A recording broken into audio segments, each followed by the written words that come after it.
மக்களின் நன்மை கருதி ஆரம்பிக்கப்பட்ட அபிவிருத்தி திட்டங்கள் இடைநடுவே கைவிடப்படுவதால் மக்கள் உரிய பலனை பெற முடியாமற் போகின்றது. உரிய திட்டமிடலின்றி ஆரம்பிக்கப்படுகின்ற திட்டங்களால் மக்களின் பணமே வீண்விரயமாகின்றது. கிராமத்திற்கு நடந்தது என்ன தொகுப்பில் இன்று நாம் இத்தகைய ஒரு திட்டம் தொடர்பில் தகவல்களை வழங்குகிறோம்.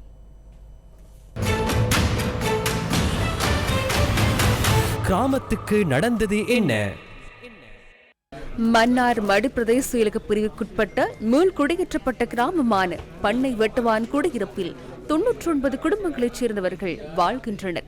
பண்ணை வெட்டுவான் கிராம மக்கள் மீள் குடியமர்த்தப்பட்ட நாளிலிருந்து உவர் நீரையே பருக வேண்டிய நிர்பந்தத்தை எதிர்நோக்கியுள்ளனர்.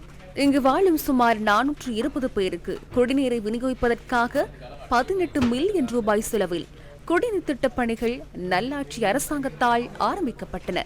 2016ஆம் ஆண்டு நீர்வழங்கல் அமைச்சினூடாக தேசிய நீர்வழங்கல் மற்றும் வடிகாலமைப்பு சபையினால் இங்குள்ள மக்களுக்கு நன்மை பயக்கும் நோக்கில் ஆரம்பிக்கப்பட்ட இந்த திட்டம் இற்றை வரை திறந்து வைக்கப்படாதுள்ளது. கட்டி முடிஞ்சு இவ்வளவு காலத்துக்கு இன்னும் ஓப்பனே பண்ண இல்லை.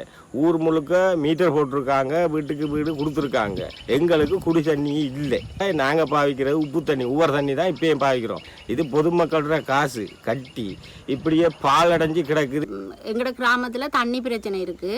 குழாய் கிணறுல தான் நாங்கள் தண்ணி எடுத்து குடிக்கிறது, அதுவுமே கல்சிய தண்ணி தான். பிள்ளைகளுக்கு நாங்கள் ப்ரைவேட்டாக 4 ரூபா ஒரு லிட்டர் தண்ணி வாங்கி கொண்டு வந்து கொடுத்து தான் பிள்ளைகளுக்கு பள்ளிக்கூடத்துக்கு தண்ணி கொடுத்துக்கிறோம். டேங்கியை செய்து எங்களுக்கு நல்ல குடி தண்ணி தருமாறு வேண்டி நிற்கின்றோம். இப்போ வந்திருக்க அரசாங்கம் எங்களுக்கு சுத்தமான குடி தண்ணி தருமாறு கேட்டுக்கொள்கின்றோம். இங்கே நிறைய பேருக்கு கிட்னி வருத்தமாக இருக்கு. 9 வருடங்களாக காத்திருக்கும் இந்த மக்களின் தாகத்தை தணிப்பதற்கு இப்போதேனும் நடவடிக்கை எடுக்க வேண்டும் அல்லவா? மக்கள் பணத்தை அசமந்த போக்குடன் கையாண்டவர்கள் தொடர்பிலும் ஆராய்வது அதிகாரிகளின் பொறுப்பாகும்.